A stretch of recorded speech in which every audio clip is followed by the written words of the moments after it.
నూతన వధువు అన్న విషయం కూడా మర్చిపోయి దేవకి శిరోజాలు పట్టుకొని రథంపై నుండి కిందికి లాగి తన కత్తితో ఆమెను చంపబోయాడు.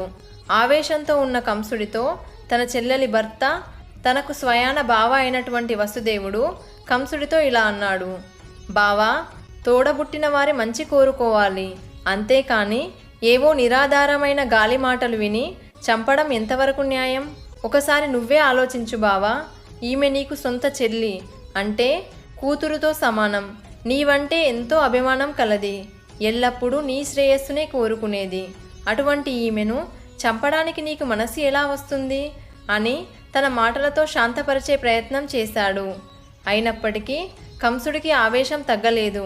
ఇది గమనించిన వసుదేవుడు చావు ఎదుట నిస్సహాయ స్థితిలో నిల్చున్న దేవకిని కాపాడడానికి కంసుడితో: బావా కంస, ఆకాశవాణి చెప్పిన విధంగా ఆలోచించినా కూడా